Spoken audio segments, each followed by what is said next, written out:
Graça e paz, irmãos.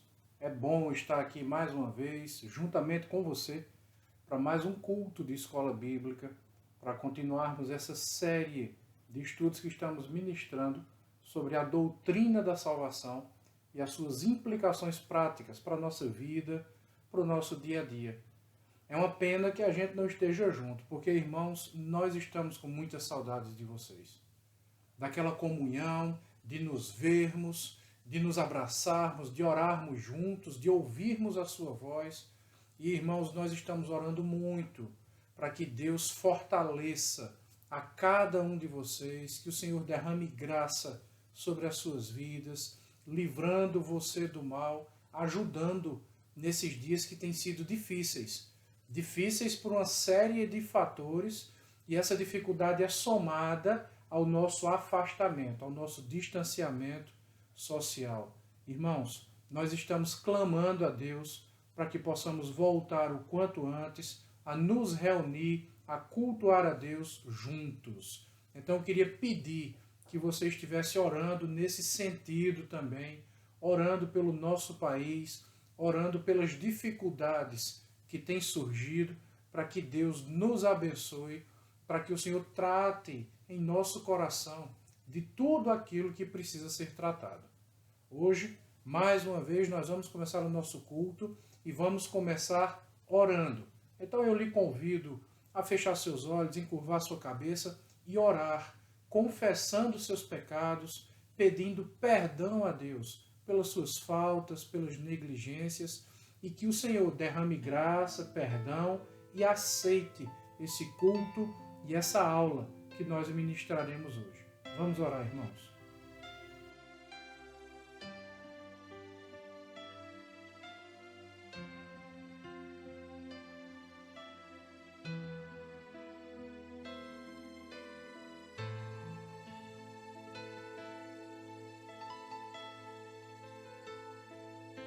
Capaz, supremo vento, doce ternura, eterno Deus,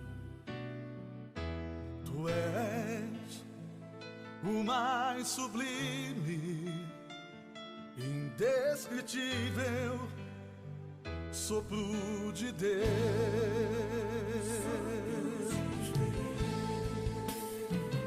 o mais perfeito de beleza infinita. É impossível descrever tamanha glória. Tudo que falo está tão longe do que vens a ser, luz inefável.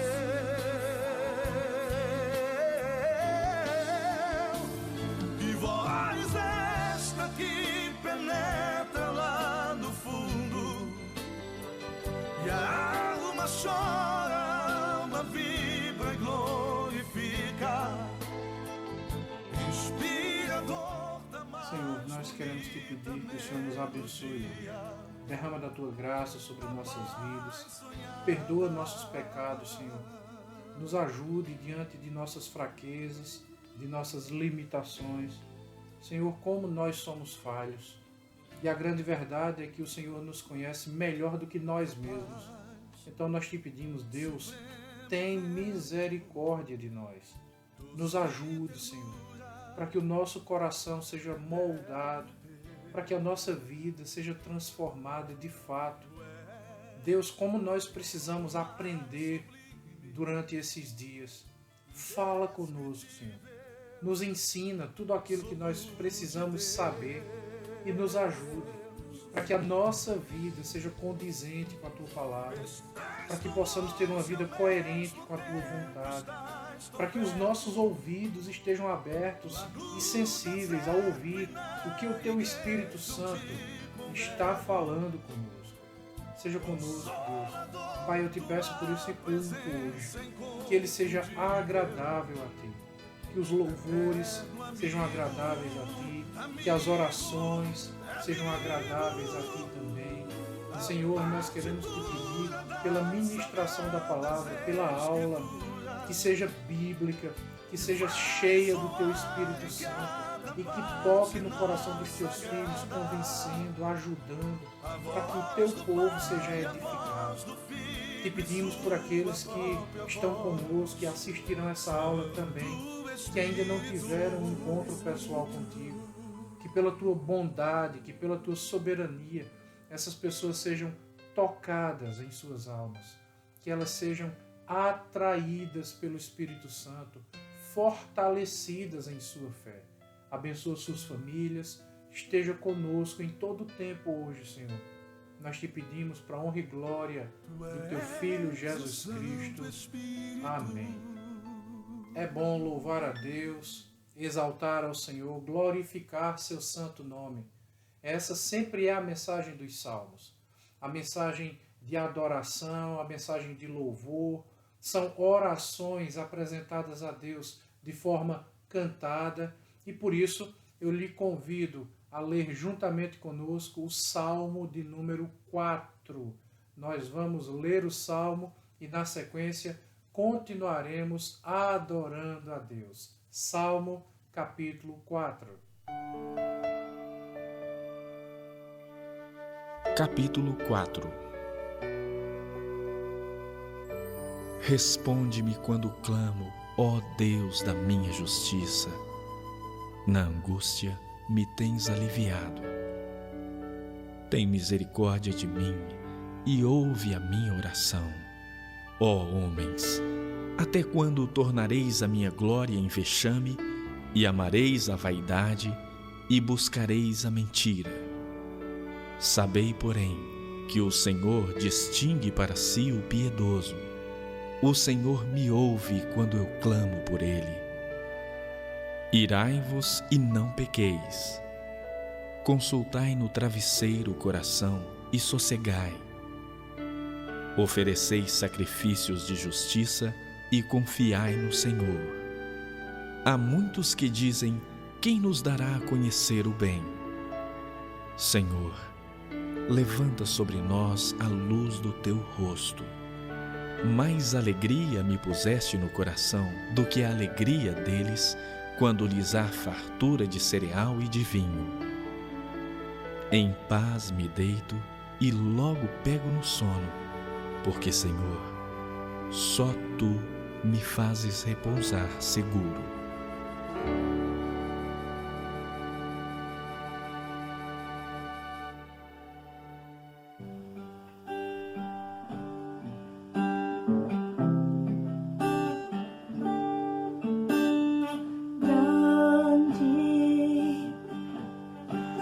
Senhor, e digno de louvor, na cidade do nosso Deus, seu santo monte. Alegria de toda a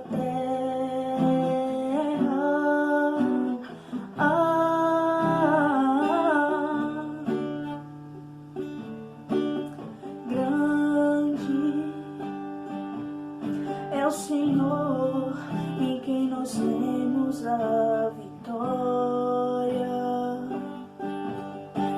e nos ajuda contra o inimigo. Por isso diante dele nos prostramos.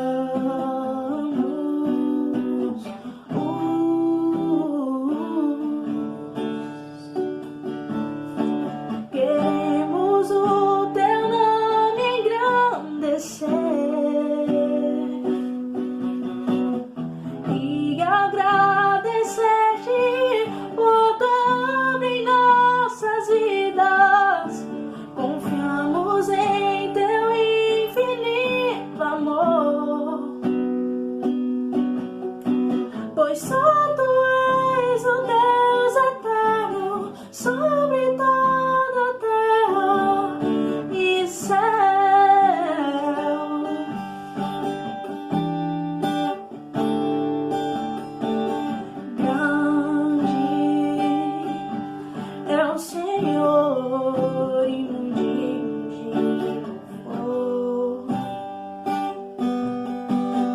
santidade do nosso Deus, seu santo monte. Alegria de toda a terra,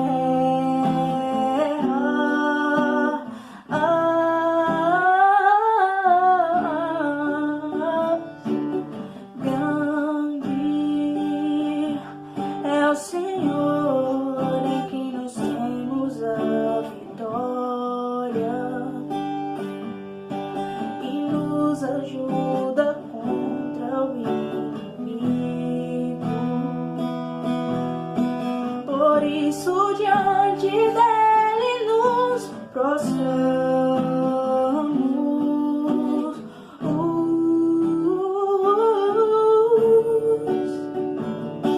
Queremos o teu nome engrandecer e agradecer-te por tudo em nossas vidas. Confiamos em teu infinito amor, pois só tu és o Deus eterno sobre toda a terra. Queremos o teu nome engrandecer e agradecer-te por tua obra em nossas vidas. Confiamos em teu infinito amor, pois só tu és o Deus eterno sobre toda a terra e céu.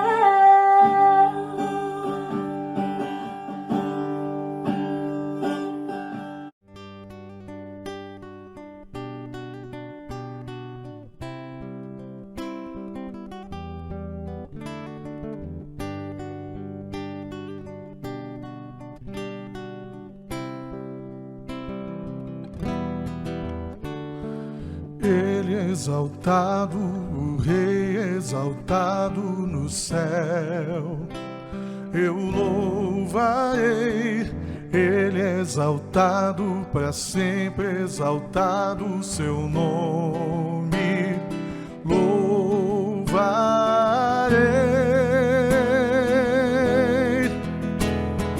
ele é o Senhor, sua verdade vai sempre reinar.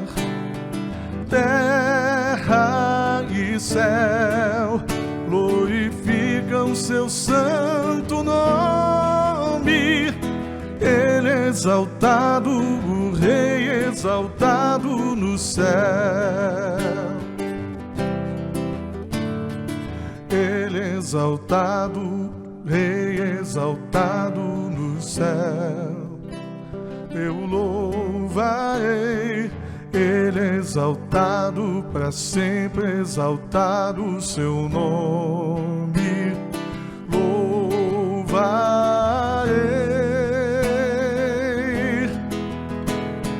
ele é o Senhor, sua verdade vai sempre reinar. Terra e céu glorificam seu santo nome. Ele é exaltado, o Rei exaltado no céu. Ele é o Senhor, ele é o Senhor, sua verdade vai sempre reinar. Terra e céu glorificam seu santo nome. Ele é exaltado, o Rei exaltado no céu. Ele é exaltado, o Rei exaltado no céu.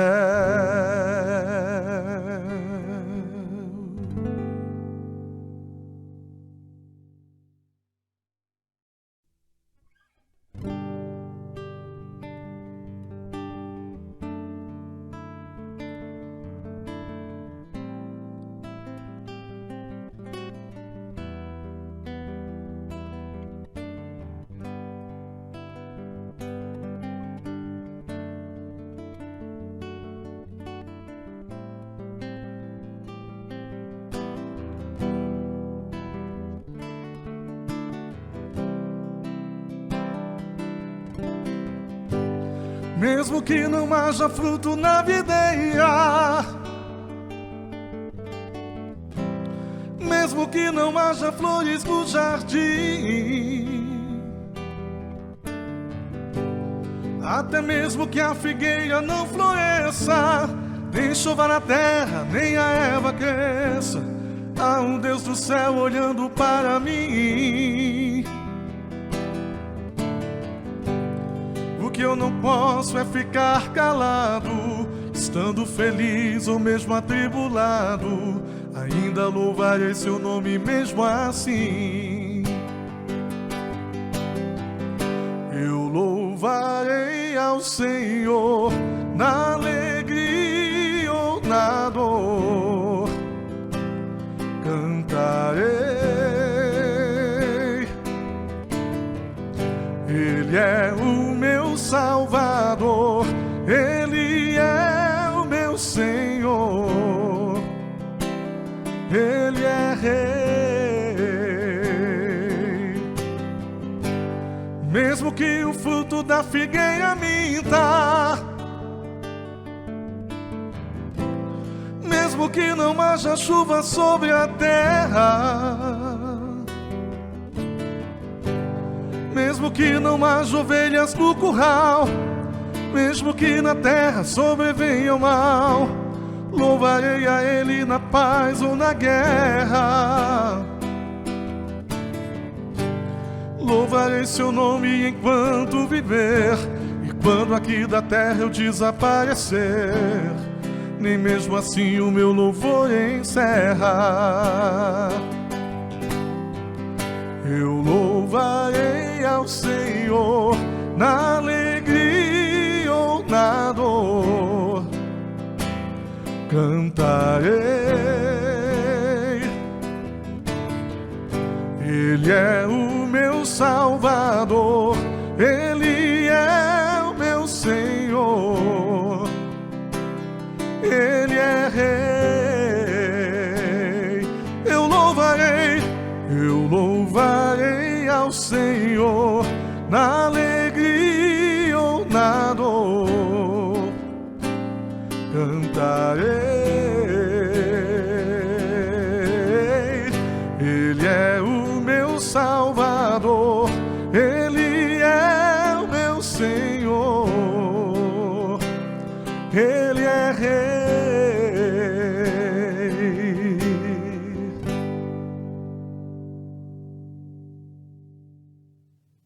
O nosso desejo é que Deus seja exaltado, seja glorificado, porque Ele está entronizado em meio aos louvores. E a intenção da nossa vida é que o verdadeiro louvor a Deus não seja apenas esse que nós cantamos, mas também o estilo de nossa vida, por meio daquilo que nós pensamos, falamos ou praticamos. Eu espero que você esteja sendo abençoado. Eu espero que Deus esteja já falando com você por meio dos salmos que já foram lidos, das canções que já foram entoadas a Deus, que glorificam ao Senhor.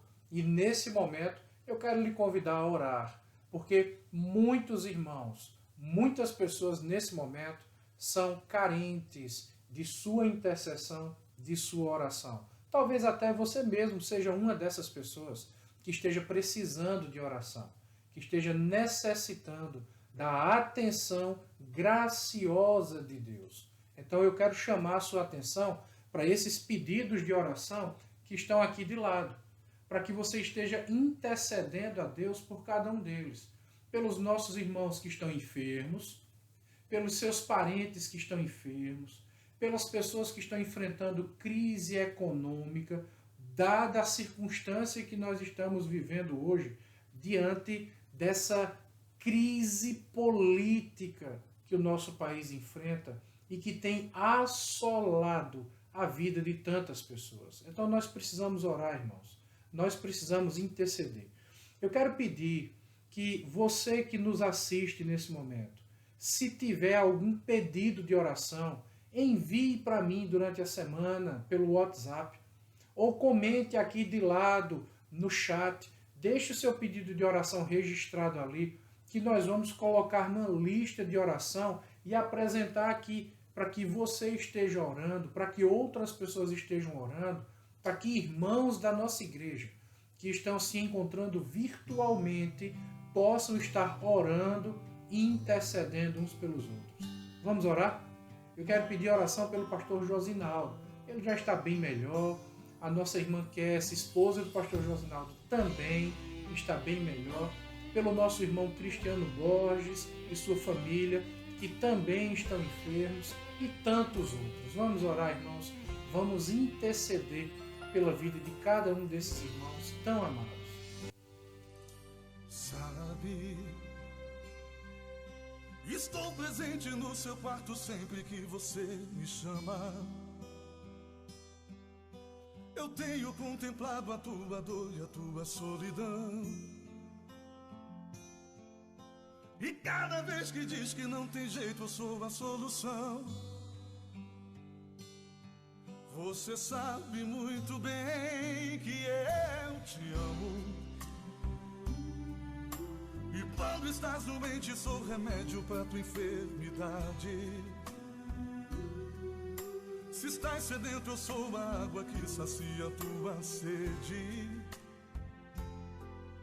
E quando em guerra, eu sou a tua espada e o teu escudo.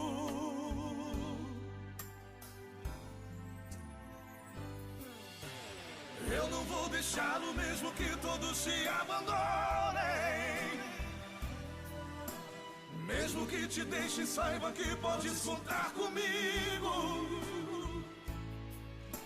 Sou teu amigo, a tua paz, a tua força, teu refúgio, tua fortaleza, aquele que te faz vencer. Agarre firme em minhas mãos e passe por cima de tudo. Muitos já não acreditam, mas ainda sou contigo. Sou contigo. Eu pego o barro velho e faço um vaso novo. Todos vão saber o quanto eu te amo, filho do meu coração. Eu não vou deixá-lo. Eu tenho com você uma aliança de amor. Sei que você tem defeitos e que às vezes se esquece de mim, mas jamais me esqueci de você, porque te amo e eternamente vou te amar. Eu te amo, filho, eternamente vou te amar. Eu te amo, filho, eternamente vou te amar.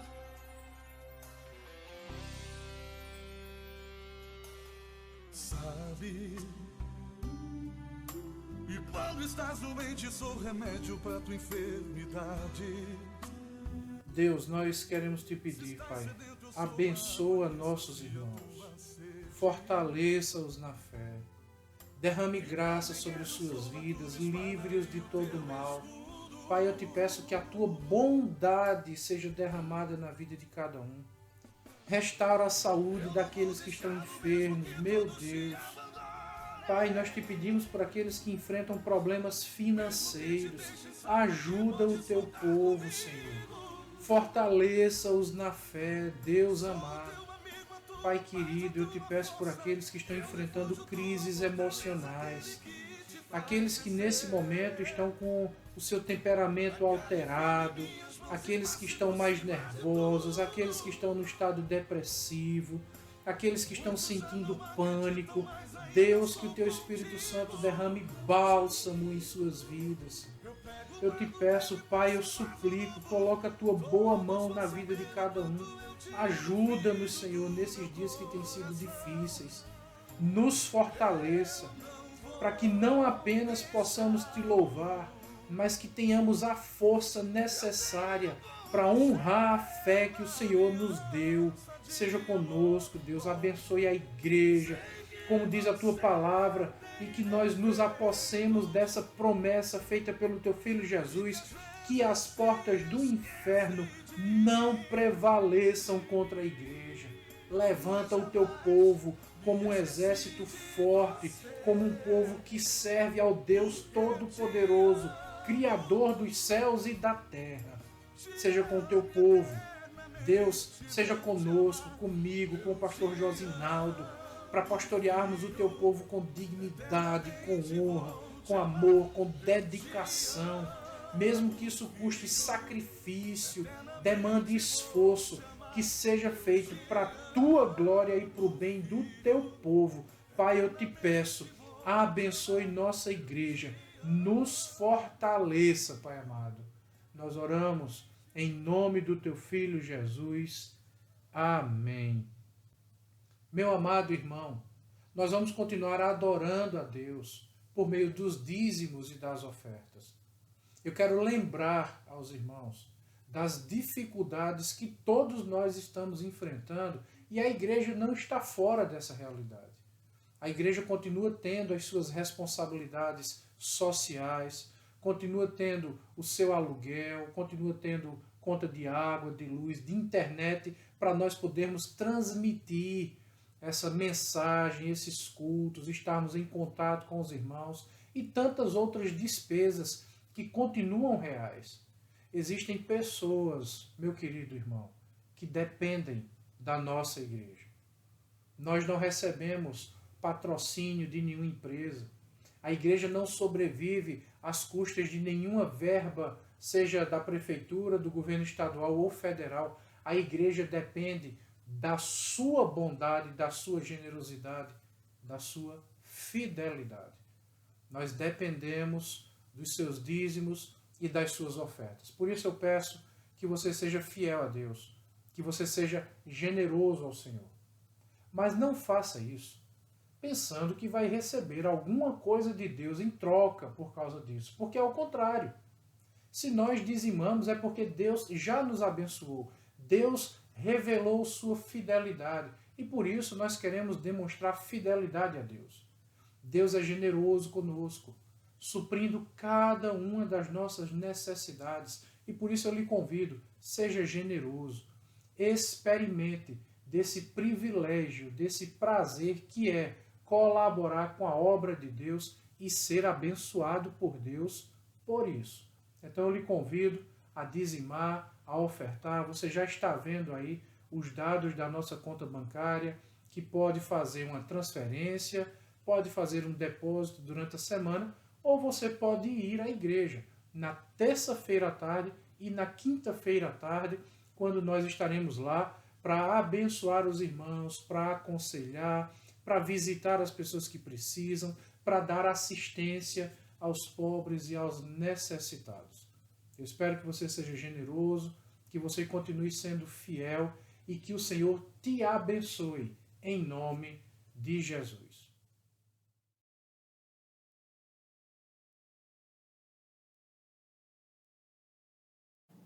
Graça e paz, irmãos. Eu espero que você esteja bem, que sua família também esteja bem, que esses dias estejam sendo úteis para fortalecer a sua fé, lhe dando um tempo para refletir em verdades da palavra de Deus e te ajudando a meditar sobre o estilo de vida e as coisas que precisam ser lançadas fora e aquilo que precisa ser acrescentado na vida para o nosso próprio bem, para a nossa própria edificação. Nós estamos tratando aqui sobre a doutrina da salvação e hoje é a nossa quinta aula. Eu espero que essas aulas estejam lhe ajudando a esclarecer o assunto, a compreender a palavra de Deus de forma prática, de forma objetiva, de forma bíblica realmente, doutrinária. Afinal de contas, tudo aquilo que nós cremos, tudo aquilo que nós desejamos praticar, vem da palavra de Deus. Porque, como diz o velho ditado, a Bíblia é a nossa única regra de fé e prática. E por isso eu chamo essa aula de a esquecida salvação em nossos dias. Porque, de fato, essa doutrina tão importante tem sido esquecida, tem sido negligenciada em nossos dias. Como eu falei, hoje é a nossa 5ª aula. Na primeira aula, nós mostramos como todas as coisas estão fora do lugar, fora de ordem, como as pessoas não entendem direito a posição bíblica de cada elemento bíblico, como essas partes da Sagrada Escritura devem ser usadas, encaixadas em nossa vida e quais as nossas reais motivações. Falamos ainda sobre a mensagem do Evangelho de Cristo, que é o centro de todas as coisas. Terminamos a primeira aula e isso foi o início da segunda aula, falando sobre a centralidade da cruz de Cristo na teologia bíblica. Falamos ainda na segunda aula sobre a passagem bíblica que trata do caminho largo e estreito, o largo que conduz à perdição, e são muitos que andam por ele, e o estreito que conduz à vida, e são poucos que entram por ele. Falamos ainda, no mesmo capítulo 7 de Mateus, sobre a questão dos sinais que têm induzido tantas pessoas ao erro. Não que Deus não faça sinais, faz sim, mas que esse não deveria ser o marco principal na vida do cristão. E por isso, nós concluímos a segunda aula falando sobre o fruto do Espírito, que só tem fruto do Espírito na vida quem de fato nasceu de novo. Na terceira aula, nós falamos sobre a relação que existe entre a salvação e a igreja, que nos coloca dentro de um assunto muito antigo, chamado sensus plenior, e falamos, por fim, na terceira aula, como a igreja ocupa o papel importante na apresentação da mensagem do Evangelho e na edificação daqueles que foram salvos. Na quarta aula, a aula passada, nós falamos sobre a salvação e a vida diária. Como a salvação se processa e se manifesta de forma real na vida diária. Por isso, nós tratamos de 5 pontos que dizem respeito exatamente à salvação na vida daquele que de fato nasceu de novo e está na igreja. Hoje, nós vamos para a nossa 5ª aula, tratando a partir de agora sobre a segurança da salvação. Esse é um tema muito controverso, é um tema que suscita debates, muitas vezes debates acalorados, e nós escutamos algumas pessoas soltando indiretas e fazendo piadinhas e tratando de forma desrespeitosa e às vezes até de forma desonesta de um assunto tão importante, de um assunto tão especial para as nossas vidas, que é a doutrina da salvação. Por isso, como eu sempre digo, nós não devemos, nós não podemos estudar um assunto bíblico, tratar de um assunto bíblico com a Bíblia fechada. E esse tem sido um erro muito comum nos nossos dias, porque muitas pessoas querem debater assunto bíblico sem ter, em primeiro lugar, estudado o assunto com a dedicação que precisa ter, com a humildade que nós precisamos e com a dependência do Espírito Santo que nós tanto necessitamos. E por que eu digo com a dedicação? Porque existem assuntos que de fato não são fáceis de se estudar. Por que eu digo humildade? Porque muitas vezes a Bíblia vai nos contrariar. Nós seremos afrontados pela palavra de Deus.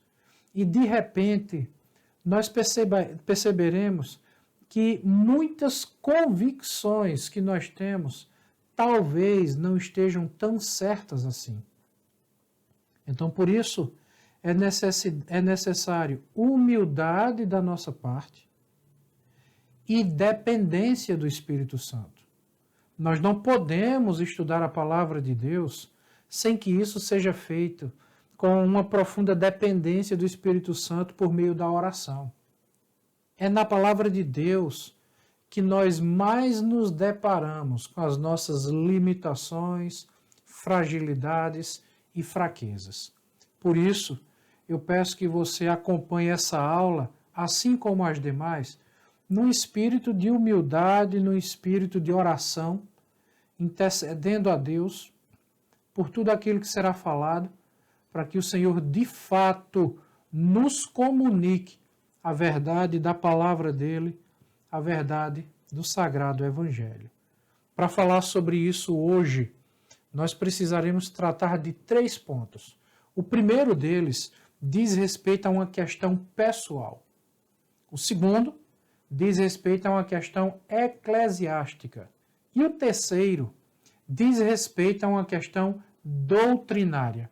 Então eu quero tratar esses 2 primeiros assuntos primeiro, essas 2 primeiras questões, nós vamos tratar logo delas, a questão pessoal e a questão eclesiástica, e por fim, é o que vai ocupar o maior espaço da nossa aula, nós vamos tratar da questão doutrinária ou da questão bíblica, da questão teológica.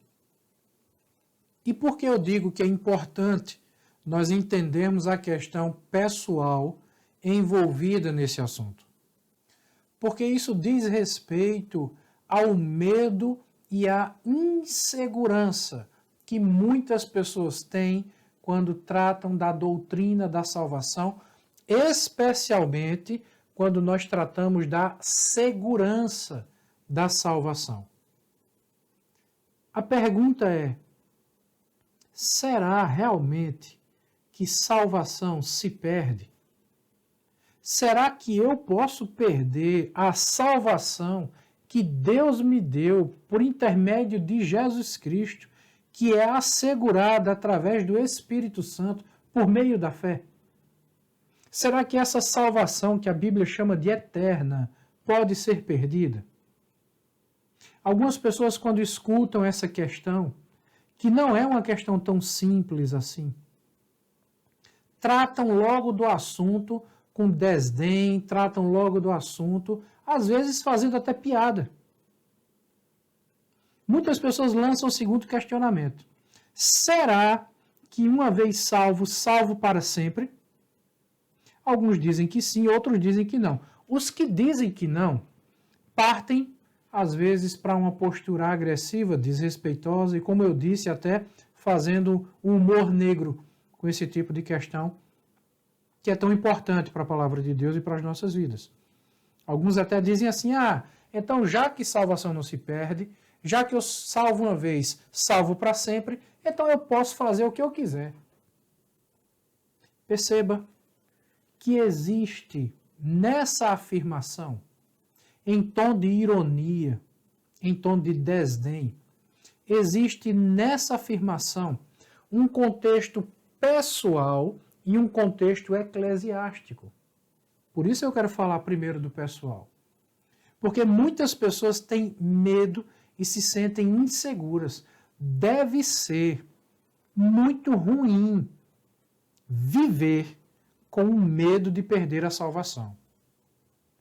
Pessoas que acreditam que a salvação se perde devem viver mais ou menos assim: eita, eu pequei, será que eu perdi a salvação? Aí eu tenho que me converter de novo. Eita, e agora eu pequei de novo, e aí eu tenho que me converter de novo. E vivem nesse conflito de perda e ganho, perda e ganho, perda e ganho. E sabe por quê? Porque o ser humano tem a tendência natural e errônea de imaginar Deus, de tratar Deus como se Deus fosse um ser humano. Isso mesmo. Veja, como é que normalmente as pessoas agem? Elas dão um presente para alguém, como um pai que dá um presente para um filho, mas na hora que um filho faz qualquer coisa errada, ou o pai toma o presente, ou ele fica ameaçando a criança. Se você fizer isso, eu vou tomar a bola que eu te dei. Se você fizer isso, eu vou tomar a bicicleta que eu te dei. Eu vou tomar o brinquedo que eu te dei. Eu vou tomar a boneca que eu te dei. E alguns pais fazem isso. Eles ficam chantageando as crianças para que seus filhos sempre lhes obedeçam e nunca saiam do rumo que ele determinou. Alguns pais fazem isso.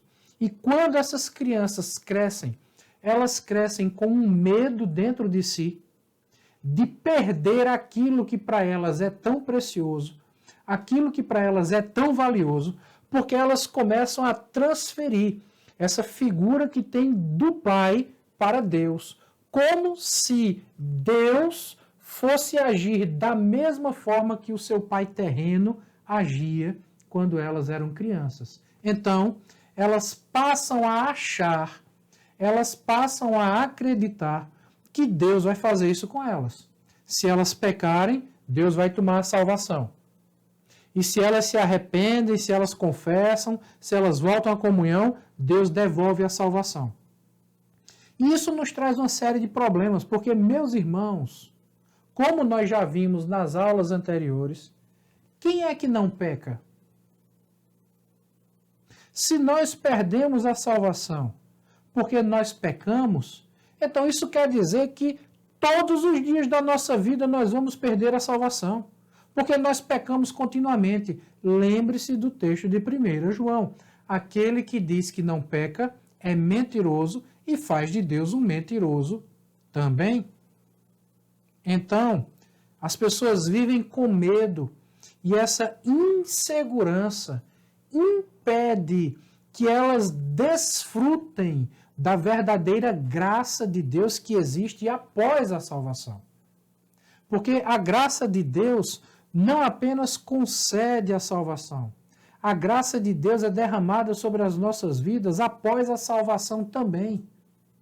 E, sinceramente, deve ser muito ruim viver dessa forma, achando que qualquer passo em falso vai fazer com que essas pessoas percam a salvação. Então, esse é o primeiro ponto. O segundo ponto é uma motivação do serviço cristão. Muitas pessoas estão servindo a Deus não pela motivação certa.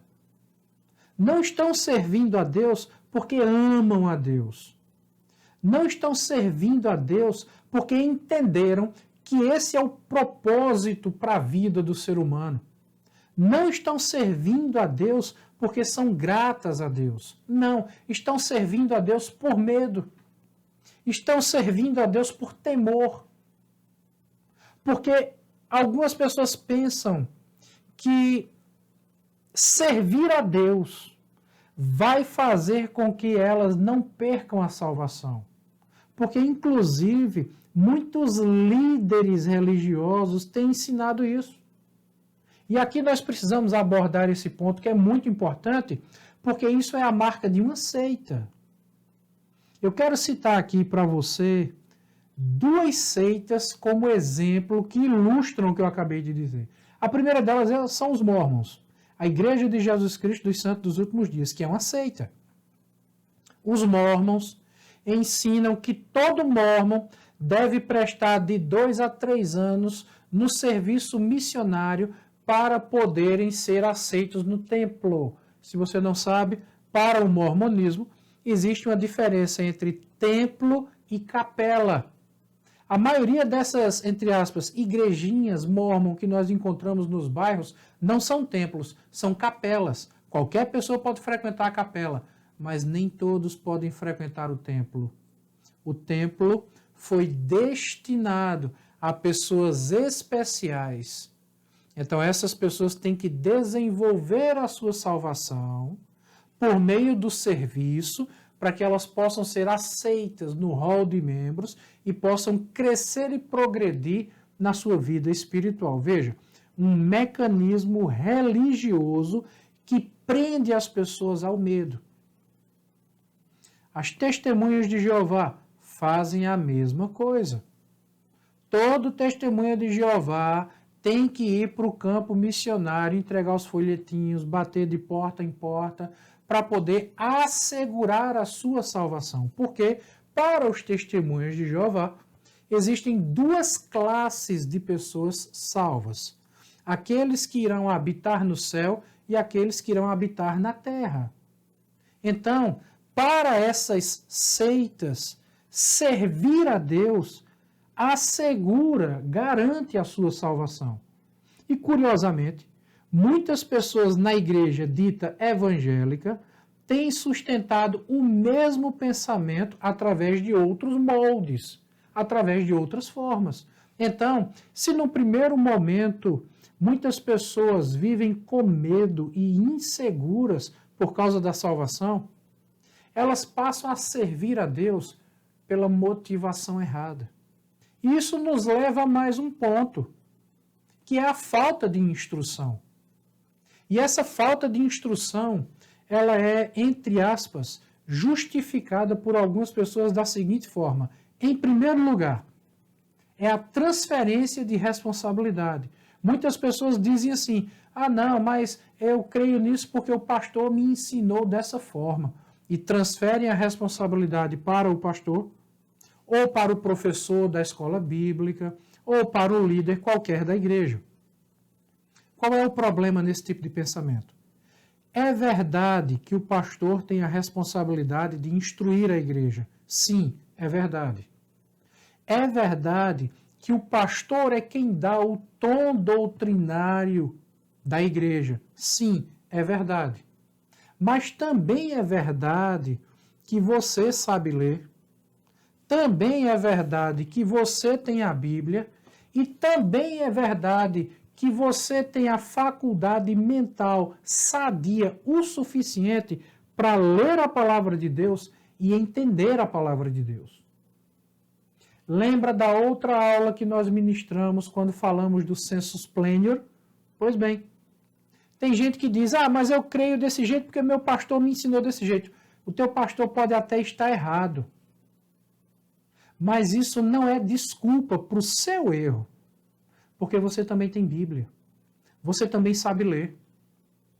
Se você é salvo, você também é habitado pelo Espírito Santo, logo, você tem o próprio Deus habitando dentro de si para lhe instruir na verdade. O problema é que, culturalmente falando, nós brasileiros somos um povo preguiçoso, acomodado, especialmente para ler.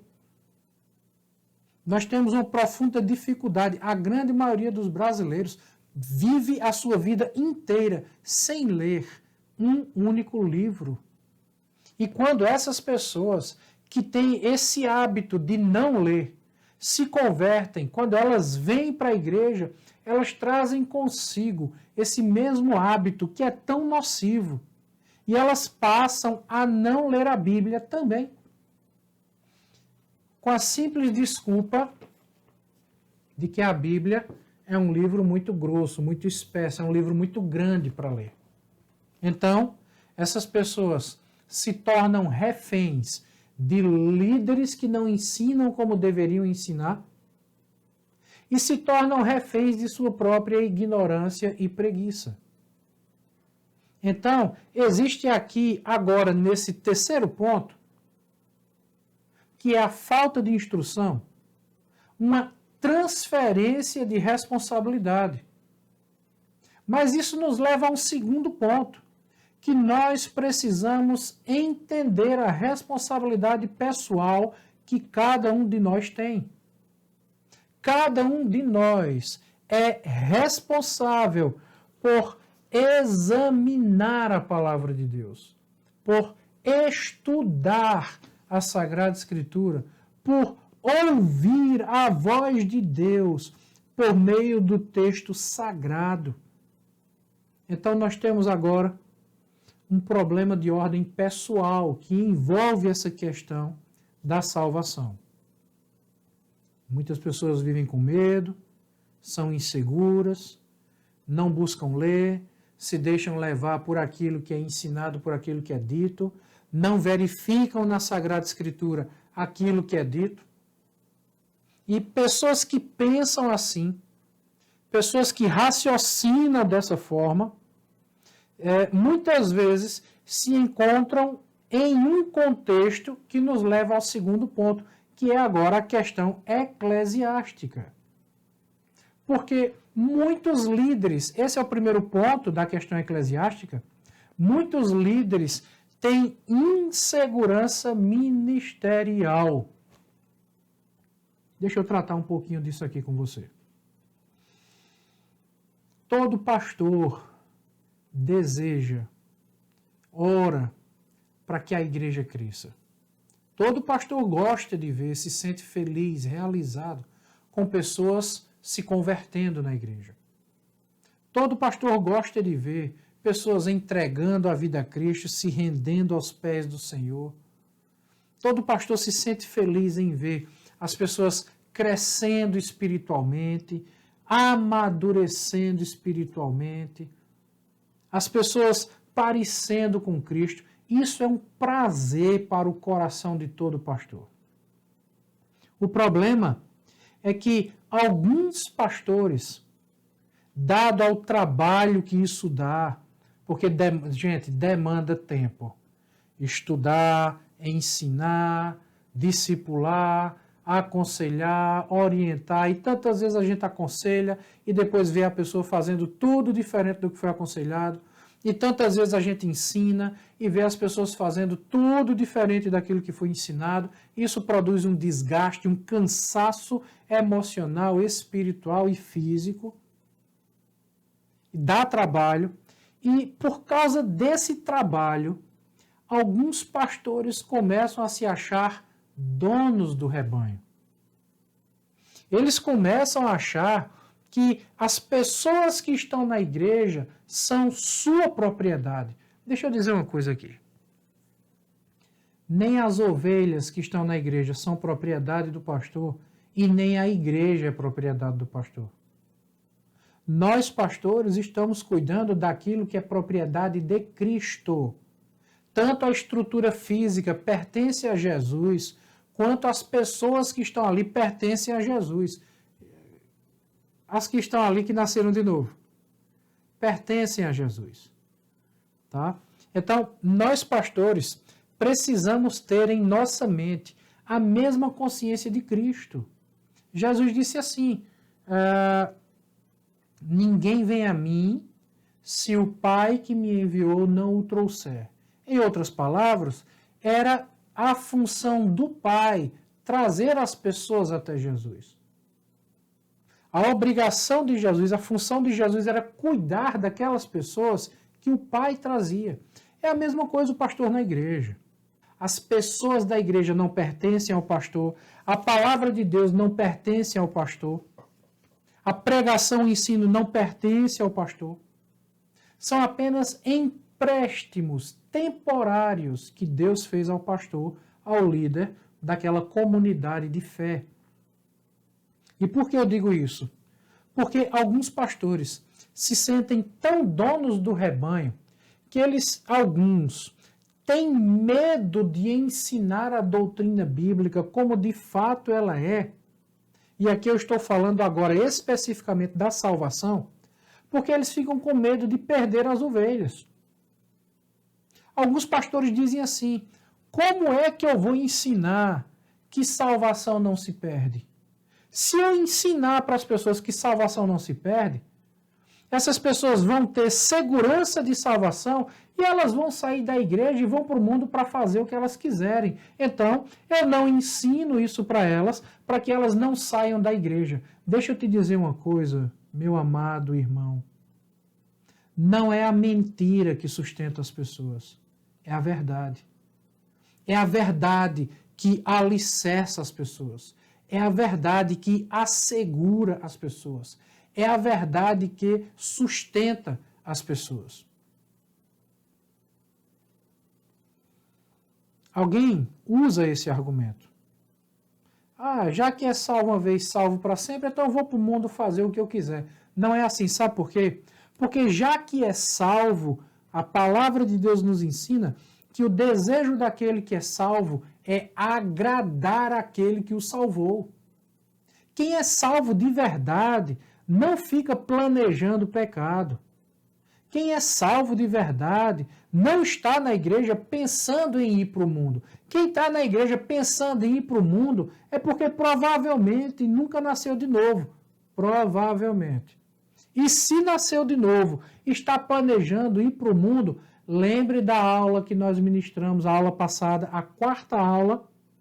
Lembre do filho pródigo que foi para o mundo. Aconteceu o quê? Voltou com seus próprios pés.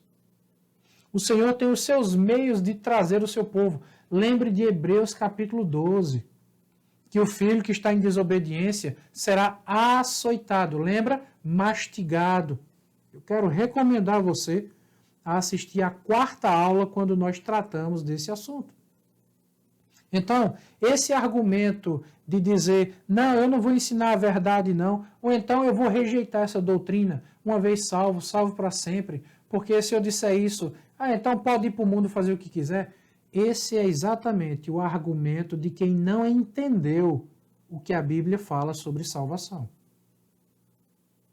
Algumas pessoas estão na igreja com medo de perder a salvação. E o sentimento que precisa estar no nosso coração é outro. Medo é diferente de temor. Devemos temer a Deus? Claro que sim. O temor do Senhor é o princípio da sabedoria. Mas estar na igreja com medo de perder a salvação, Deus não é homem. Deus não vai nos tratar como homens nos tratam. Homens é que têm a mania de dar algo e querer nos prender por causa desse algo que foi dado. Ou então ficar nos chantageando por causa desse algo que foi dado. Deus não é homem.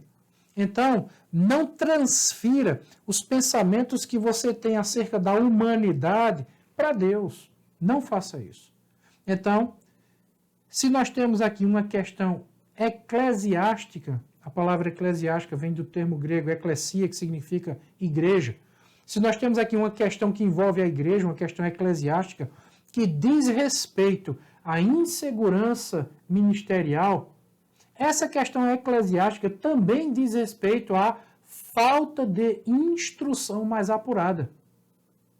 A grande verdade, como eu já disse várias vezes, é que hoje nós somos a geração que menos lê a Bíblia. Nós somos a geração que menos estuda a palavra de Deus. Nós somos a geração que menos ora. Nós somos a geração que menos participa de cursos. Nós somos a geração... Veja, é incrível. O profeta Samuel criou a casa de profetas. Jesus Cristo passou 3 anos treinando apóstolos. O apóstolo Paulo passou 3 anos na cidade de Éfeso, criando o primeiro seminário teológico da história da igreja. Os discípulos treinavam pessoas e hoje nós somos a geração que critica seminário. Nós somos a geração que reprova as pessoas quando essas pessoas querem estudar, quando essas pessoas querem ir para o seminário. É claro e é evidente que nós precisamos escolher bem o seminário. De fato, existem muitos seminários heterodoxos, seminários que ensinam teologia liberal e as mais variadas heresias que se possa imaginar e que também não se imagina. Existe muito seminário ruim, é claro, isso é evidente. Então, em primeiro lugar, precisamos selecionar muito bem. Mas nós temos que estimular o estudo. Nós temos que estimular, incentivar a leitura, o aprendizado, o conhecimento da palavra de Deus. Os profetas faziam isso. Jesus Cristo fez isso. Os apóstolos fizeram isso. Então, nós não podemos fazer diferente disso. Logo, se nós temos aqui uma questão eclesiástica, que em primeiro lugar diz respeito à insegurança ministerial, em segundo lugar, essa questão eclesiástica diz respeito à falta de instrução mais apurada. Existem muitos líderes que não deveriam estar liderando. E eu não estou falando aqui com relação às falhas de caráter. Não é disso que eu estou falando. Eu estou falando com relação às deficiências educacionais, às deficiências de instrução bíblica. É isso que Paulo diz em 2 Timóteo 2,15, né? Procura apresentar-te a Deus aprovado como obreiro que não tem de que se envergonhar, que maneja bem a palavra da verdade, que maneja, não é manipula, manejar, ou seja, que usa da forma adequada, na hora certa, de maneira proporcional a palavra de Deus. O ministério de pastor está diretamente atrelado ao ministério do ensino. Nós encontramos isso em Efésios capítulo 4, versículo 11. Pastores e mestres, ali é um ministério só. Isso está de acordo com aquilo que Paulo fala em 1 Timóteo capítulo 3, as qualificações do bispo, do pastor, apto para ensinar. Então, essa questão eclesiástica diz respeito diretamente a esse assunto que nós estamos tratando. Por quê?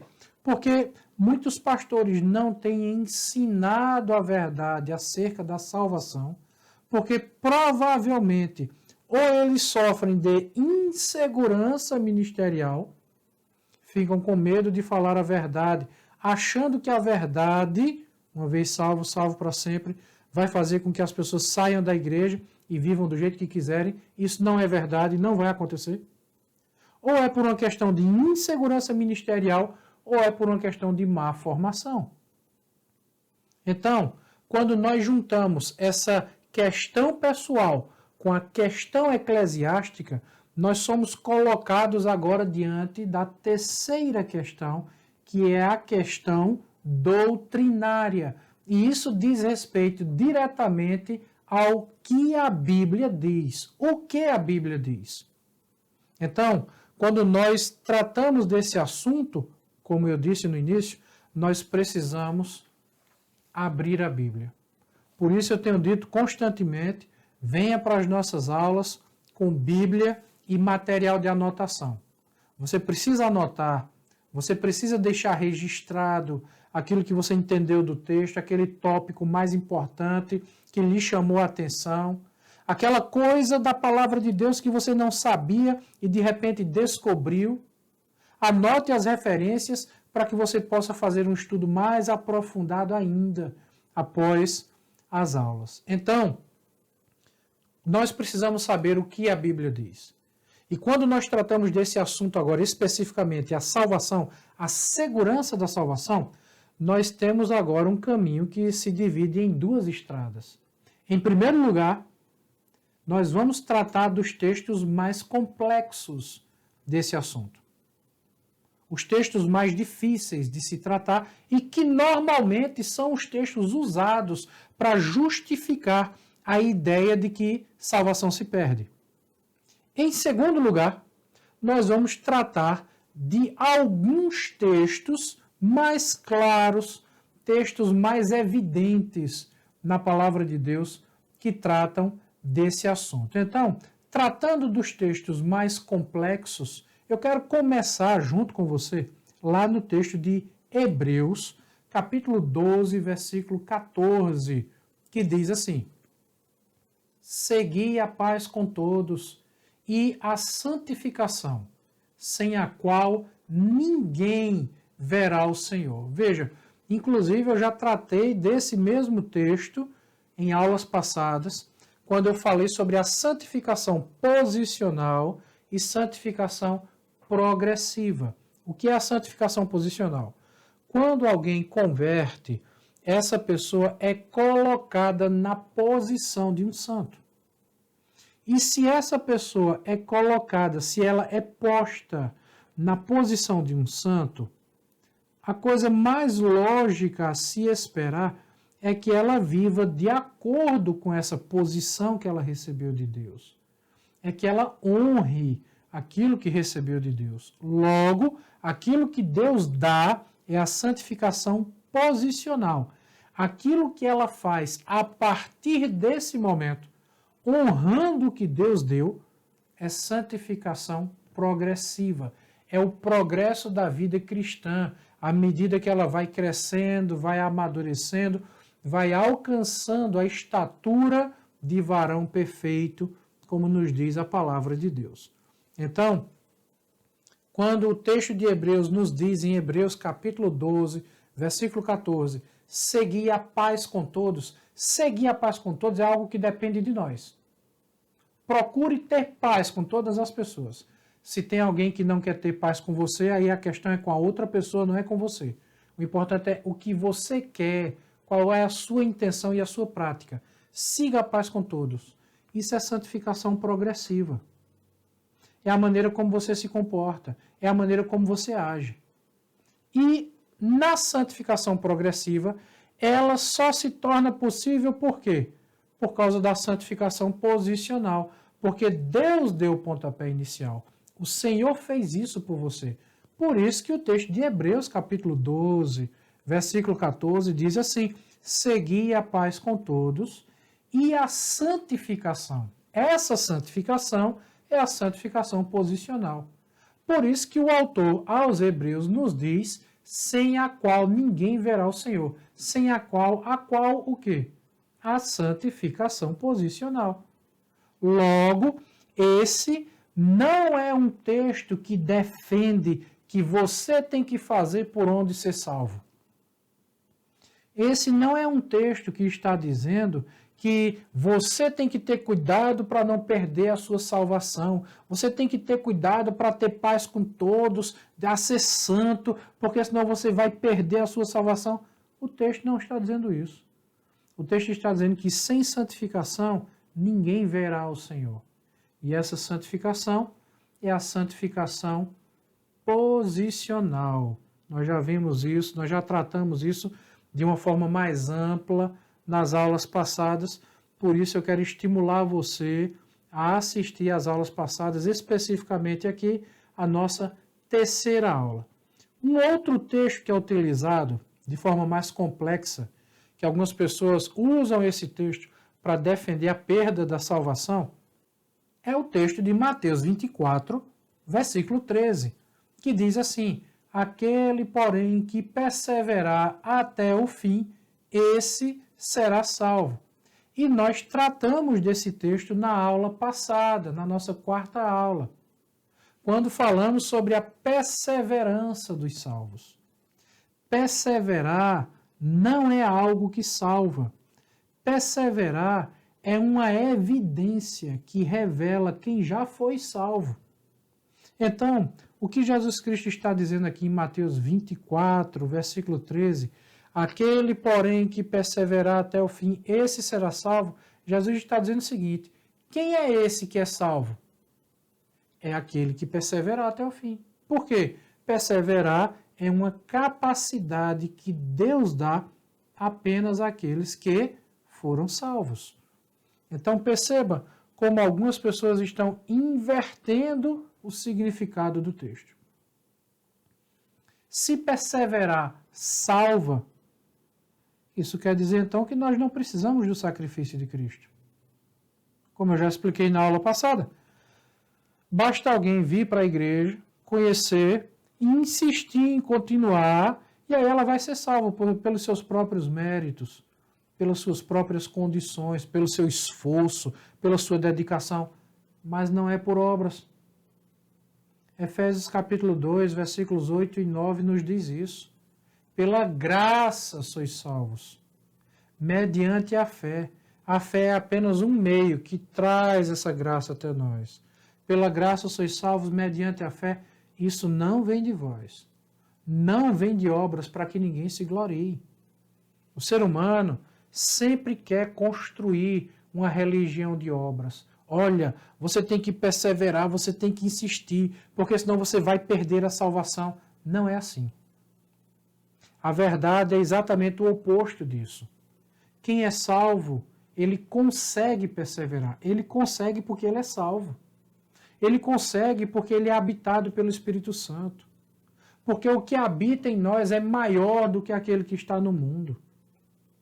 Porque nós temos alguém que nos faz lembrar de todas as coisas, que intercede por nós com gemidos inexprimíveis. Alguém que fala conosco, alguém que nos orienta, alguém que nos faz lembrar, que nos ensina. Esse alguém é o Espírito Santo. É por isso que nós conseguimos perseverar. A simples capacidade de perseverar não é natural do ser humano. Veja, eu não estou falando aqui de você perseverar no emprego, de você perseverar numa missão de vida, de você perseverar em algo humano e natural. Não estou falando disso.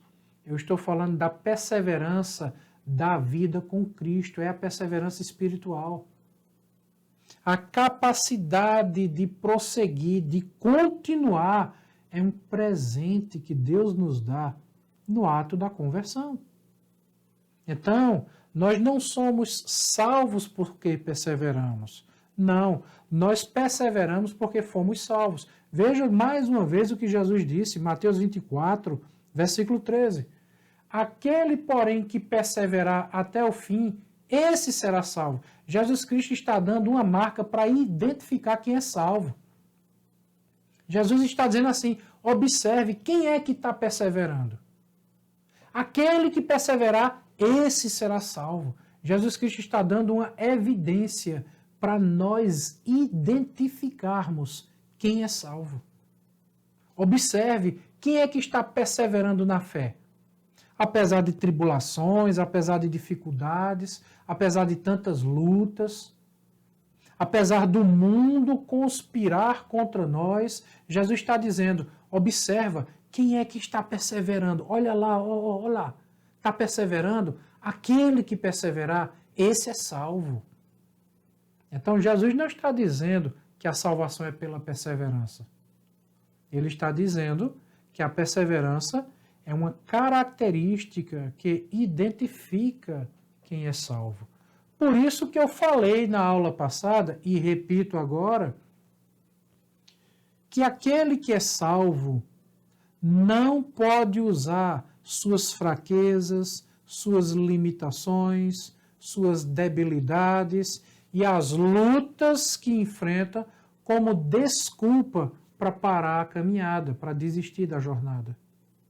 Porque aquele que é salvo, persevera. Então a perseverança é uma marca do salvo.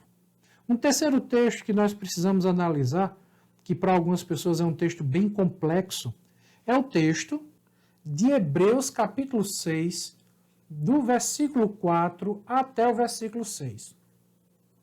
E talvez, provavelmente, de fato, esse aqui seja o texto mais complexo do Novo Testamento quando se trata de segurança de salvação e de perda de salvação. Leia o texto juntamente comigo.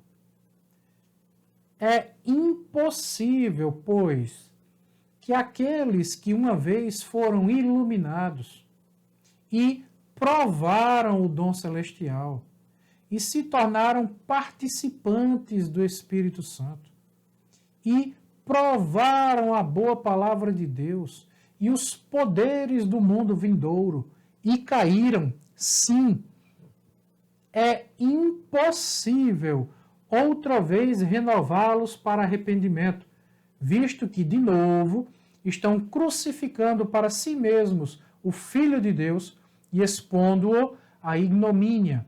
Veja, o que o autor aos Hebreus está nos apresentando aqui é um texto que, de fato, é complexo. Esse é um daqueles textos que nós não vamos compreender direito, nós não vamos entender o que ele significa se nós não formos para o original. E aqui eu preciso dar uma pequena palavra para vocês sobre isso.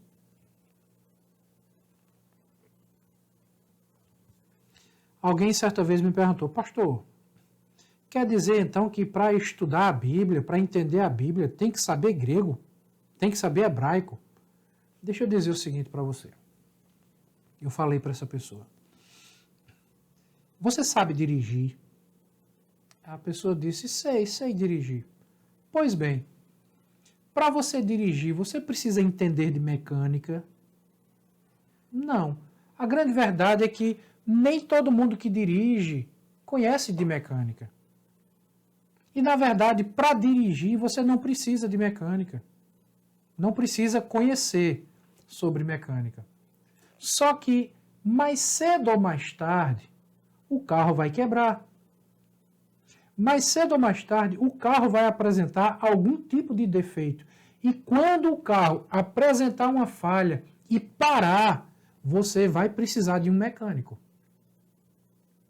E é bom que o mecânico seja competente. Porque se o mecânico não for bom, você vai continuar tendo prejuízo e seu carro vai continuar parado. Pois bem, estudar a Bíblia é desse jeito. Nós precisamos saber grego, hebraico e todo esse paramento da formação teológica, bíblica, que é necessária para o professor. Todo mundo precisa saber disso? Não. Aquilo que é essencial para a salvação está escrito e revelado de forma clara. Bruce Metzinger foi um dos maiores biblicistas do século XX. Disse que a palavra de Deus, a Bíblia, é como uma piscina, que tem partes tão rasas que qualquer criança pode passear ali, mas que possui partes tão profundas que até um nadador profissional, se não tiver cuidado, pode se afogar. Então, existem algumas passagens da Bíblia, existem alguns assuntos, algumas seções da Bíblia que de fato são muito complexos, são muito difíceis.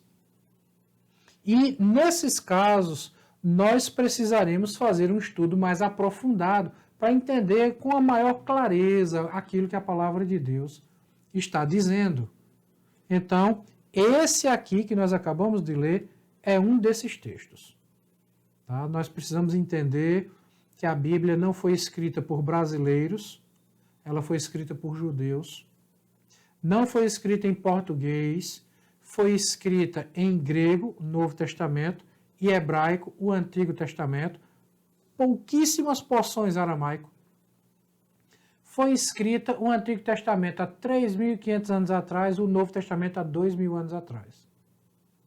Então nós temos aqui uma barreira cultural, nós temos uma barreira linguística e temos uma barreira temporal. A cultura do povo da Bíblia é diferente da nossa cultura. A língua em que a Bíblia foi escrita originalmente é diferente da nossa língua. E a época em que a Bíblia foi escrita é diferente da nossa época. Logo, nós não podemos cometer o erro de querer ler a Bíblia com a cabeça de um brasileiro que fala português no século XXI. Porque existem barreiras aqui. Barreiras que, às vezes, impedem a compreensão.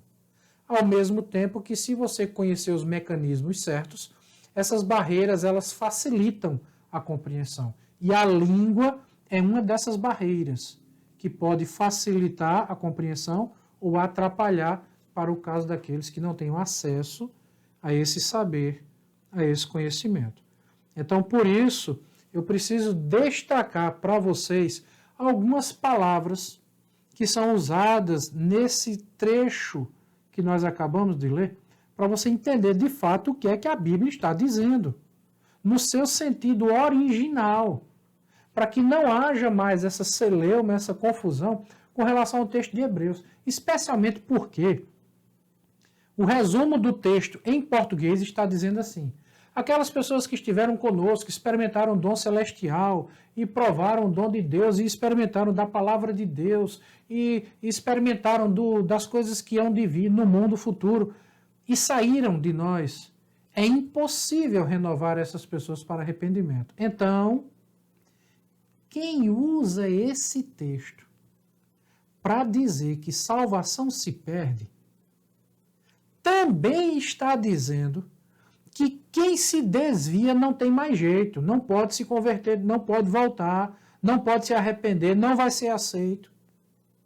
Perceba o que o texto diz. Porque o texto diz, olha, essas pessoas aqui, está escrito, essas pessoas que andaram conosco, experimentaram o dom celestial, provaram da palavra de Deus, do mundo do porvir, do mundo vindouro, e caíram, é impossível renová-los para arrependimento. Então, quem usa esse texto para dizer que salvação se perde, também está dizendo que quem se desvia não pode voltar. E isso, absolutamente, nós não podemos aceitar. Nós temos o caso de Davi, que se desviou e voltou. Nós temos o caso de Sansão, que se desviou e voltou. Nós temos o caso de Salomão, que se desviou e voltou. Eu já tratei de todos esses casos nas aulas passadas. Nós temos todos esses casos de pessoas. Nós temos o caso de Lucas 15, quando Cristo conta a parábola do filho pródigo, que se desvia, vai para o mundo e volta. Então, em um primeiro momento, nós temos aqui um texto muito complicado, porque aparentemente não encaixa com outras passagens da Sagrada Escritura. Então nós temos aqui o que se chama de paradoxo. É uma aparente contradição. Por isso, já que o texto é complexo, nós precisamos nos aprofundar um pouco mais e entender o significado de algumas palavras-chave que são utilizadas nesse texto. Então leia comigo de novo o texto, e aí eu vou destacando essas palavras e mostrando para você o significado dessas palavras no original. Vamos lá? Hebreus, capítulo 6, do versículo 4 até o versículo 6. É impossível, pois, que aqueles que uma vez foram iluminados, a palavra iluminado vem do grego photizo, que significa conseguiram ver. Continua comigo no texto. E provaram o dom celestial. A palavra provar vem do termo grego geomai, que significa experimentar. Deixa eu dar uma pausa aqui para explicar, porque essa palavra ela é utilizada diretamente nesse texto 2 vezes e indiretamente 1 vez. Ou seja, essa palavra experimentar é usada no texto 3 vezes. O que quer dizer experimentar? Eu quero lembrar você de uma refeição. Alguém está preparando a refeição, é uma cozinheira, está lá no fogão, fazendo a comida, e ela não está comendo a comida naquele momento. Ela está apenas experimentando. Tem apenas um gostinho, os americanos chamam de taste. Ela está apenas testando, né? Pega um pouquinho da comida e experimenta para ver como é que está o tempero. Então, ela não se alimentou daquilo. Ela apenas testou, ela apenas experimentou. É o que está dizendo o texto. Esse é o significado da palavra no original. Continua comigo no texto que diz assim: e se tornaram participantes do Espírito Santo. Essa expressão participantes vem do termo grego metokos, que significa um sócio. É alguém que fez uma sociedade com o Espírito Santo. Continua. E provaram a boa palavra de Deus. Mais uma vez a palavra provaram é repetida. É a mesma palavra que aparece com relação ao dom celestial. Essas pessoas apenas experimentaram um pouquinho, tiveram um teste do dom celestial. Elas apenas experimentaram um pouquinho da palavra de Deus. E diz assim: provaram a boa palavra de Deus e os poderes do mundo vindouro. Ou seja, provaram os poderes do mundo vindouro. Essas pessoas foram iluminadas, elas conseguiram enxergar. Elas conseguiram, em certa medida, ver algo da parte de Deus na igreja. Elas provaram, elas tiveram um gostinho daquilo que Deus faz, daquilo que Deus realiza na igreja. Provaram o dom celestial.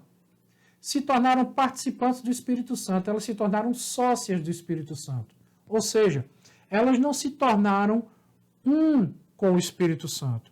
Lembre da oração de Jesus Cristo em João 17. Pai, rogo por eles, para que eles sejam um em nós, como eu sou um em ti. É a unidade.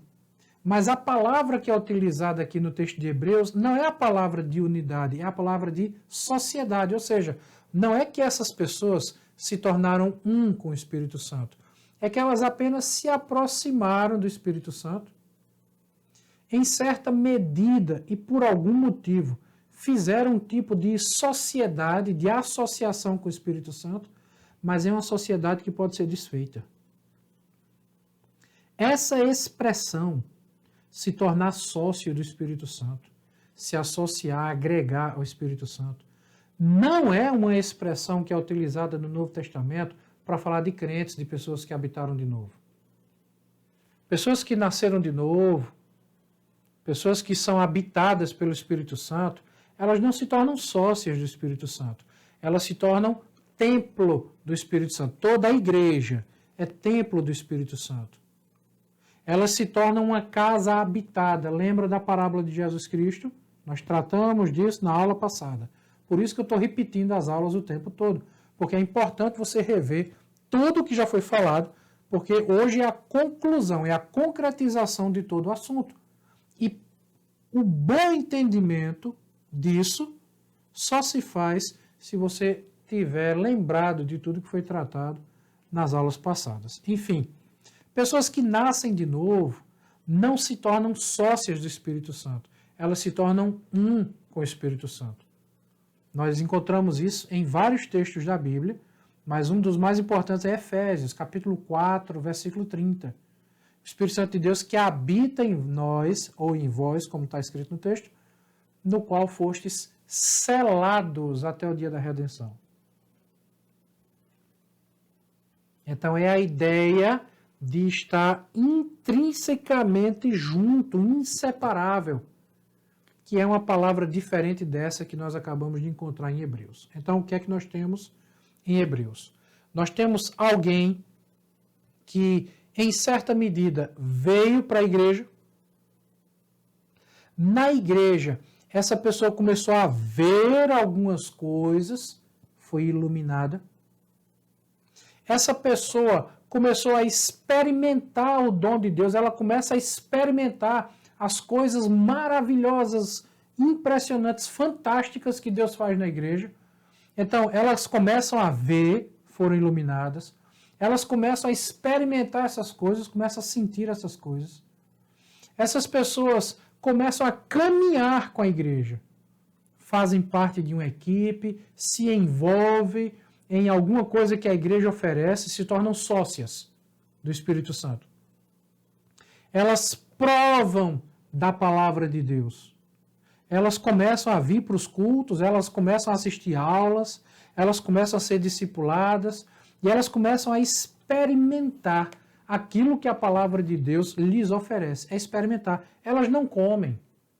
Elas não são alimentadas. Elas não são preenchidas pela palavra. Elas ficam apenas experimentando. Lembra do exemplo da cozinheira que está ali ajudando a fazer a comida, mas ela não come aquela comida, ela apenas experimenta. Tem um gostinho, é o taste. Pois é, ela experimenta a palavra de Deus um pouquinho, experimenta as coisas que Deus faz na igreja, começa a ver algumas coisas que Deus faz, são iluminadas, se tornam sócias do Espírito Santo, sócias da igreja. Elas começam a experimentar um pouquinho da vida cristã, que é apenas um gostinho do que há de vir. Então elas entram no nosso meio, começam a conviver conosco, andam conosco como se fossem um de nós, e lá na frente elas caem. E aqui, essa palavra utilizada em Hebreus, cair, é diferente da palavra desviar. O desviado é uma coisa e o caído é outra. A palavra cair, que aparece aqui no texto em original, na língua original, é a palavra parapipto, que significa apostatar. O apóstata não é alguém que se desviou da fé. O apóstata é alguém que nunca teve essa fé. Eis a diferença entre um e outro. Então, lembrando da parábola de Cristo, Lucas capítulo 15, o filho pródigo que vai para o mundo, esse filho pródigo não é um apóstata. Esse filho pródigo é um desviado, é diferente. Então, o que o autor aos Hebreus está falando aqui não é sobre um desviado. É sobre o apóstata. E os termos que são utilizados nesse trecho da palavra de Deus que nós acabamos de ler, são termos que deixam muito claro que essas pessoas andaram entre nós, elas vieram para a igreja, elas começaram a entender algumas coisas, elas começaram a experimentar um pouco da palavra de Deus, elas começaram a entender como é a vida cristã, qual é o propósito de Deus, o mundo por vir. Elas se tornaram sócias do Espírito Santo. Ela, de alguma forma, até começou a se envolver na igreja para ajudar no trabalho da igreja. É uma sociedade, sócias do Espírito Santo. São expressões que falam de alguém que está entre nós, mas que não faz parte de nós. O joio no meio do trigo. O bode no meio das ovelhas. Alguém que não teve sua natureza transformada. E é por isso que ela cai. E mais uma vez, cair, apostatar, é diferente de se desviar. O desviado é alguém que, por causa das suas fraquezas, é alguém que nasceu de novo, converteu de verdade, mas que, por falta de vigilância, por falta de cuidado, porque não nutriu na sua vida as disciplinas espirituais, essa pessoa enfraqueceu e se tornou tão fraca que se deixou seduzir pelas coisas do mundo, pelas coisas da vida, pelos desejos desse século.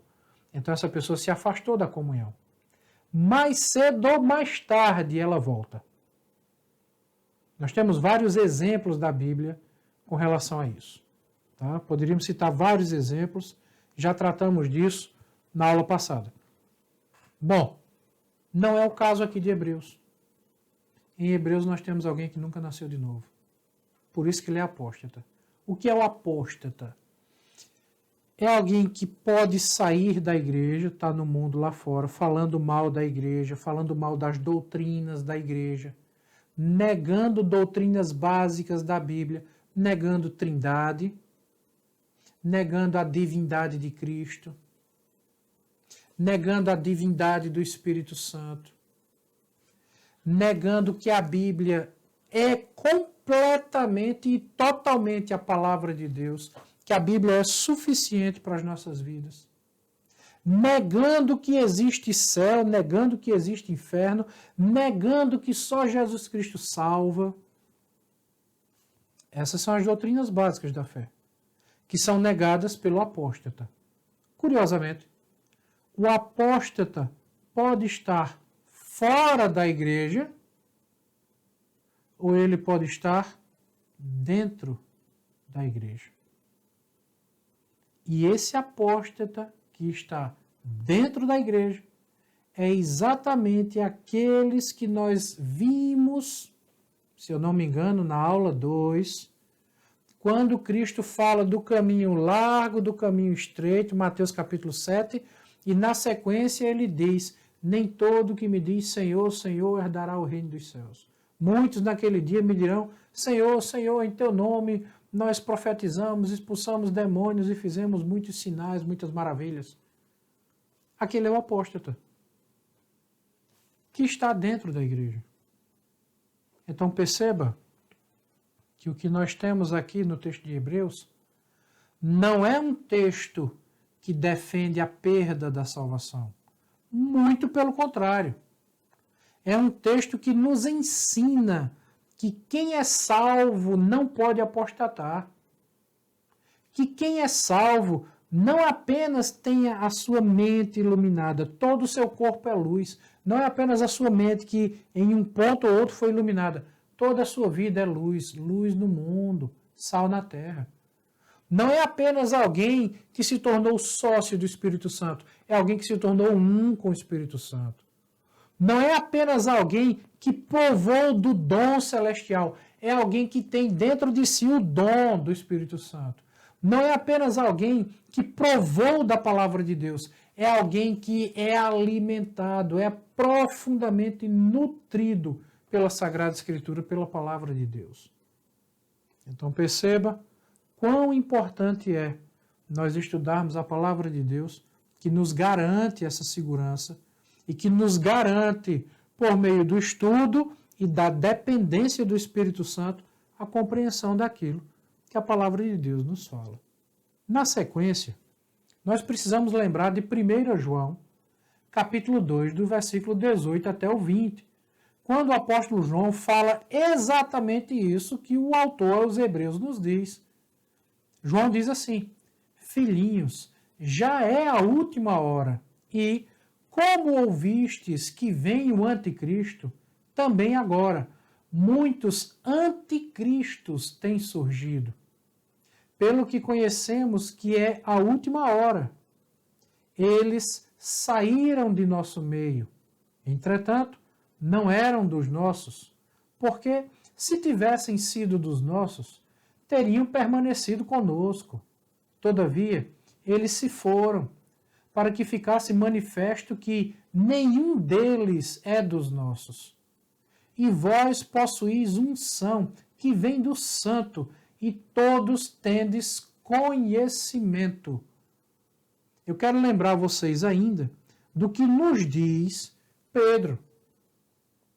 No texto de 1 Pedro, capítulo 3, versículo 18, ele diz assim: pois também Cristo morreu uma única vez pelos pecados, o justo pelos injustos, para conduzir-vos a Deus, morto, sim, na carne, mas vivificado no Espírito. E ainda, Hebreus capítulo 9, versículo 26, que nos diz assim: ora, neste caso, seria necessário que ele tivesse sofrido muitas vezes desde a fundação do mundo. Agora, porém, ao se cumprirem os tempos, se manifestou uma vez por todas, para aniquilar pelo sacrifício de si mesmo o pecado. Então, juntando todos esses textos, o que é que nós temos?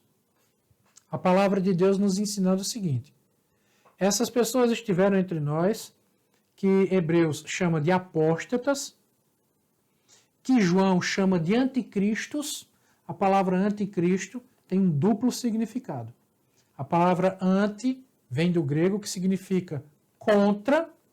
Anticristo é alguém que é contra Cristo, mas também o segundo significado dessa palavra, anti, significa em lugar de, ou seja, é alguém que quer ficar no lugar de Cristo. São pessoas que não fazem algo para glorificar a Deus. Elas querem fazer algo para serem glorificadas. Elas querem a adoração, elas querem a atenção para si, elas querem ser reconhecidas, elas querem ser elogiadas, elas querem ser exaltadas, elas querem que as coisas ocorram em torno dela. É delas. Entendeu? Então, anticristo e apóstata é a mesma coisa. Porque essas pessoas estão negando a suficiência de Cristo, da palavra de Deus, e as doutrinas mais básicas e fundamentais da palavra de Deus. Então, irmãos, o que nós temos aqui é o conjunto desses textos bíblicos que nos ensina que essas pessoas nunca nasceram de novo, que na verdade elas são contra Jesus, são contra aquilo que a palavra de Deus ensina. Por isso essas pessoas saem do nosso meio, porque não pertencem a nós. Mas existem pessoas pelas quais Cristo morreu. E Cristo agora assegura essas pessoas. Cristo agora sustenta. Cristo morreu de uma vez por todas por essas pessoas. O sangue de Cristo, que simbolicamente representa o sacrifício de Cristo, é quem mantém, é quem sustenta, é quem segura essas pessoas. Isso nos ensina algo muito importante, que a nossa salvação não é assegurada pelas nossas ações. A nossa salvação é assegurada pela ação de Cristo. E aqui vem a questão. Porque algumas pessoas dizem assim: já que é salvo uma vez, salvo para sempre, então eu sou salvo, eu posso ir para o mundo fazer o que quiser. Veja, quem é salvo não pensa assim.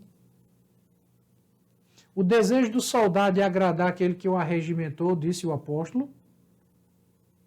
O desejo daquele que é conquistado por Cristo é amar a Cristo, é servir a Cristo, é se devotar a Cristo. Então, nós não servimos a Cristo por medo de perder a salvação. Nós servimos a Cristo porque nós amamos a Cristo pelo que Ele fez. Nós servimos a Cristo por gratidão, entendendo que, por mais que a gente faça, a gente ainda está fazendo pouco, nós estamos fazendo pouco face àquilo que Cristo fez por cada um de nós. Então, o texto bíblico está nos ensinando que a nossa salvação não depende de nós e nem é assegurada por nós. Ela depende de Cristo e é assegurada por Cristo. Por isso, se nós já vimos aqui os textos mais complexos, eu quero citar para você pelo menos 3 textos bíblicos que nos mostram a grandiosidade da segurança da salvação em Jesus Cristo. Como o Senhor nos salva de forma garantida. Veja, por exemplo, comigo, a oração sacerdotal em João capítulo 17, versículo 12. Quando eu estava com eles, isso é Jesus falando com o Pai. Quando eu estava com eles, guardava-os no teu nome que me deste e protegi-os, e nenhum deles se perdeu, exceto o filho da perdição, para que se cumprisse a Escritura. E é exatamente o que Jesus está dizendo, que encaixa com o que nós acabamos de ver em Hebreus e em João, na Epístola de João. Jesus está dizendo assim: Pai, aqueles que me deste, nenhum deles se perdeu, exceto o filho da perdição, se referindo a Judas Iscariotes. Ou seja, quem se perdeu é porque não foi dado pelo Pai. Quem se perdeu é porque nunca nasceu de novo. Quem se perdeu é porque não se converteu.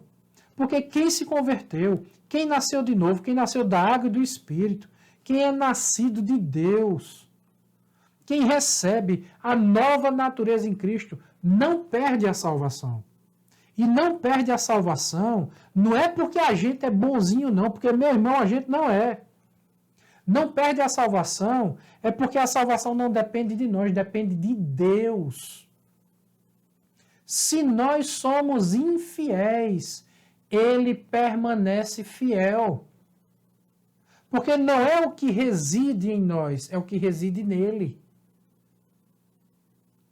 Nos meus primeiros meses, ou talvez anos de convertido, eu ficava me fazendo esse questionamento.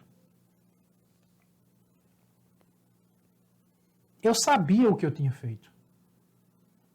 Eu sabia com clareza quem de fato eu era. Um miserável pecador, um pecador imundo. Eu sei exatamente quem eu era. E eu, durante muito tempo, fiquei me perguntando: o que é que Deus viu em mim?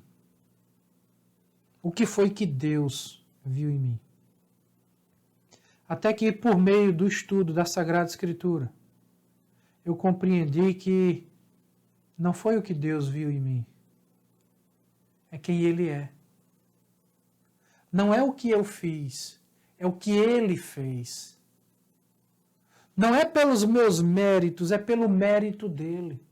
Por isso que toda honra e toda glória são dadas a Ele e não a mim. Porque a única parte que me cabe na salvação é crer, é acreditar que tudo isso é verdade. Mas, veja, nem isso eu consigo fazer por mim mesmo. Porque a fé é um dom de Deus.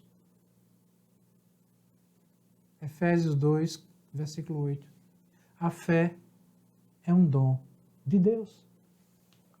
Eu nem sequer consigo acreditar. Não é natural do ser humano conseguir crer. Até para acreditar, nós precisamos do Espírito Santo. Se o Espírito Santo não nos der essa graça, que é a capacidade de ter fé, de acreditar, nem isso a gente consegue fazer. Então alguém disse, olha, a única parte que me cabe na salvação é crer. É verdade, mas nem isso eu consigo fazer se o Espírito Santo não me ajudar. Nem isso eu consigo fazer se o Espírito Santo não fizer por mim. É por Ele. Para Ele, por meio dEle, para Ele, são todas as coisas. Dele, por meio dEle, para Ele, são todas as coisas. A Ele, pois, a glória eternamente. Amém. É no Senhor, não é em mim. É pelo Senhor, não é por mim. E quando eu descobri isso produziu no meu coração uma profunda paz. Porque finalmente eu entendi que eu podia descansar em Deus. Eu não precisava viver com medo de perder a salvação. Porque nos primeiros momentos da minha caminhada cristã, eu vivia com medo de perder a salvação. Eu sabia o pecador miserável que eu era. E eu ficava me martirizando. Meu Deus, e se eu pecar, e se eu fizer isso, eu vou perder a salvação. E se eu perder a salvação, sabe, e nesse momento de perda de salvação, eu morrer, eu vou para o inferno. E quando eu pensava dessa forma, eu ainda não entendia que pensar desse jeito é anular o sacrifício de Cristo. E nós não temos como anular o sacrifício de Cristo. O nosso nome que foi escrito no livro da vida, com o sangue do Cordeiro, não tem borracha que apague o sangue do Cordeiro. Então, é por Ele, não é por nós. E é por isso que eu não tenho vontade de me desviar.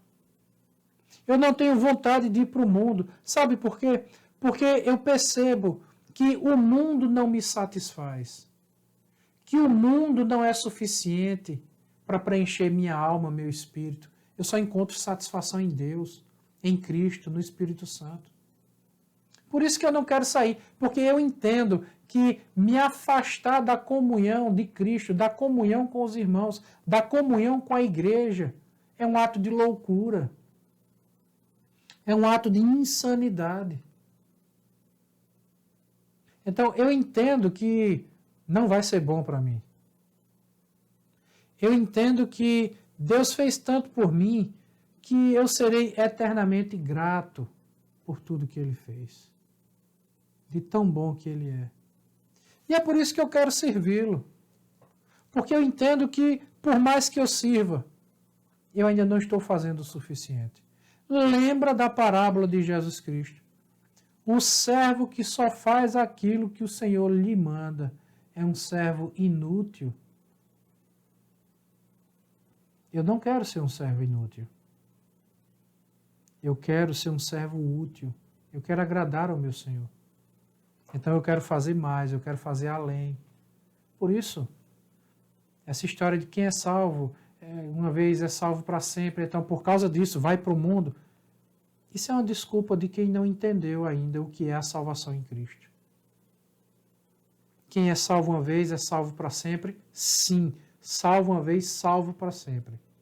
Mas quem é salvo pensa em agradar aquele que o salvou, em viver e servir aquele que morreu para lhe salvar, em viver junto com aquele que ressuscitou, para que assim como ele tem vida, nós tenhamos vida também. Eu falei nessa aula agora sobre alguns textos complexos da palavra de Deus, alguns textos de difícil compreensão que tratam desse assunto da doutrina da salvação.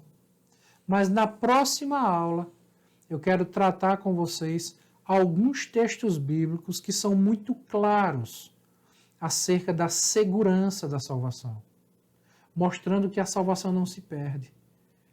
Quem nos separará do amor de Deus que está em Cristo Jesus? Romanos 8. É com ele que nós vamos começar a nossa próxima aula, se o Senhor assim nos permitir. Eu espero que você esteja sendo abençoado. Eu espero que essas aulas estejam lhe ajudando, estejam esclarecendo você, trazendo luz para a sua mente, fogo para o seu coração. E quero mais uma vez reforçar, eu disse isso continuamente. é importante assistir às aulas passadas, porque é uma sequência lógica que nós estamos tratando aqui. Perceba quantos assuntos nós tratamos na aula de hoje que dependem da primeira aula, da segunda, da terceira, da quarta. Então é importante você voltar, rever essas aulas, fazer suas anotações até chegar aqui. É o momento mais delicado, é o ápice do nosso estudo, que é a segurança da salvação. Eu espero te encontrar na nossa próxima aula, nossa 6ª aula, se o Senhor assim nos permitir. Receba um grande abraço, um cheiro no seu coração.